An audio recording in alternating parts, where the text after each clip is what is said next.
Hello everybody, this is D the Gamer 86 here with a spoiler-free review on The Quarry. Horror, my one true love. One of my favorites would be Friday the 13th. Sure, it's not the best, but I guess I can appreciate a horror classic. That's one of the things I appreciate about The Quarry. It pays homage to classic horrors like Friday the 13th, Evil Dead, Sleepaway Camp, and a few more. One of the first things you'll notice about The Quarry is it's a cinematic feel to it. Essentially, The Quarry is an interactive movie. It's a game, but it feels like a movie. I think that would be a better way of putting it.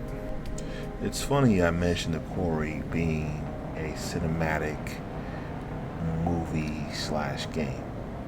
Once you beat the game, you actually unlock something called movie mode.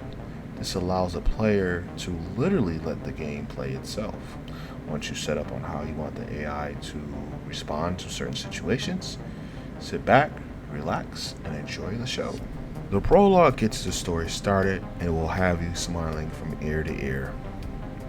In the prologue, The Quarry will teach you everything you need to know on how to play the game.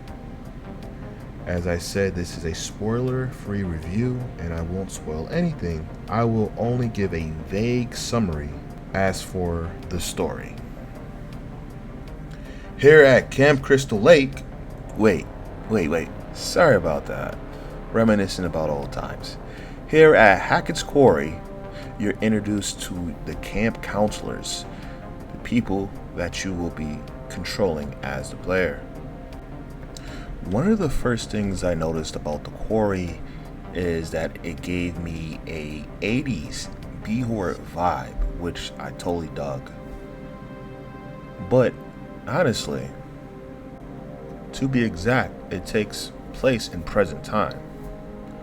If you're wondering if The Quarry is a direct sequel Until Dawn, it is not. It is its own story in its own separate universe. But we can say it's its spiritual sequel. One thing to note about The Quarry is the story is simple, yet it has lots of twists and turns. But let's go on to other portions of the story. After something goes wrong, mostly everybody has to stay one more day at The Quarry. It wouldn't be a fun B-horror movie/game without throwing a party on the last day with the dudes and dudettes. The placing of the story can be a bit slow after the exciting prologue, but once it picks up again, buckle your seatbelts, you're in for a ride. The characters are rich with emotion, chemistry, personality, even if they are stereotypical.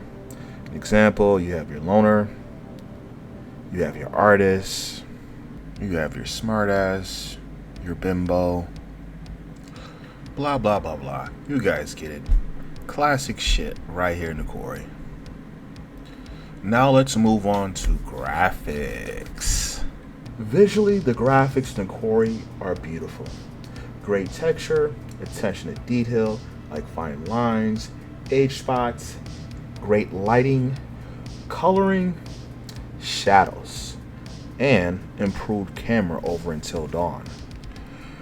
It was literally times where I forgot I was playing a game.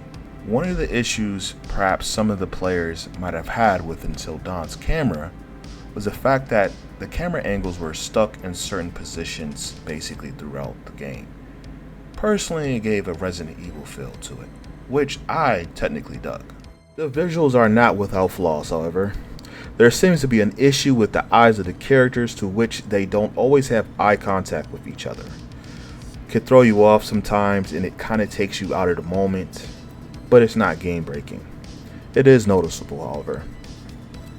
A few other things I noticed graphically. With one character in particular, it felt like their mouth movement was off. It was just something strange about it. It's buggy. Hopefully it'll be patched out at a later time. There's also some weird shuddering with some characters here. It doesn't happen often, but it is noticeable. So there's one more little issue with the graphics that kind of bothered me. It wasn't game breaking or anything, but you would notice like an invisible type shield around people hair or something, like in certain light. It kind of reminded me of Sue's invisible shield or something off the Fantastic Four. It's very small, the shield around their head, but it is something that I noticed as well. Nothing crazy, and it's like in certain lighting, right? And it's not all the time, but it is something that you would notice. Oh, there's one more thing I wanted to point out. Other than the game actually looking good, but having some technical difficulties with like glitches and bugs, their animations on some of the characters are a little bit buggy sometimes. It's just something about it's a little off. It's not all the time, but it's sometimes. Hopefully Supermassive can fix some of these things though in the future.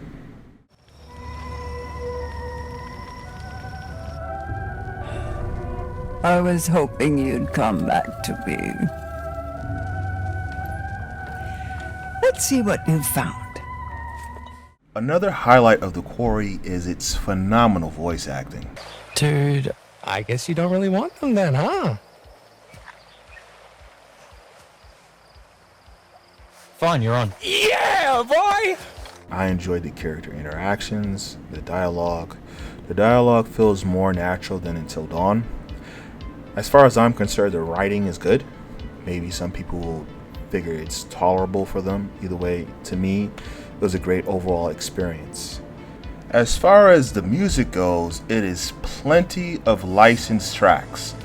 Most of the tracks go with the mood of the game, and sometimes it might have you scratching your head. Overall, the music in the game is good, at least for me, but there's also some regular in-game tracks that are not licensed.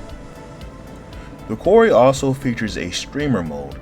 This allows players that want to stream the game without worrying about any copyright strikes for playing copywritten music. So there would be times where music would be playing and there's nothing there. So if you're not streaming the game, I highly recommend you don't play streamer mode. Another great thing I like about the Quarry, other than its great atmosphere, tense moments, the characters, the music, all that great stuff, it's the jokes, it's the humor. Anytime a joke was made, I laughed. 9 times out of 10, the jokes were placed at the right time. When scenarios were supposed to be funny, things were. Of course, at least for me, tense or scary moments were also just that. It's a good balance of the two. A fun, scary time. Sure, the Quarry isn't perfect, from its pacing issues with the game starting off very strong and then slowing down. There are still fun times in between, but it takes a while, at least for me, for the story to pick up again. A slow burn, if you will, along with the graphical bugs, and basically just being a interactive B-horror movie. Some might say that's not worth the $60. To me, as a horror fan, it's worth the $60.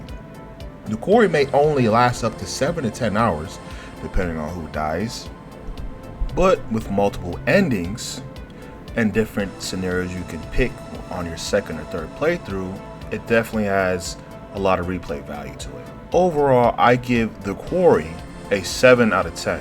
It has some graphical bugs and the story pacing is my main gripes about the game, but overall, I had a great time with it. Anyways, this is your man D the Gamer here. Thank you guys for watching, and I'm out.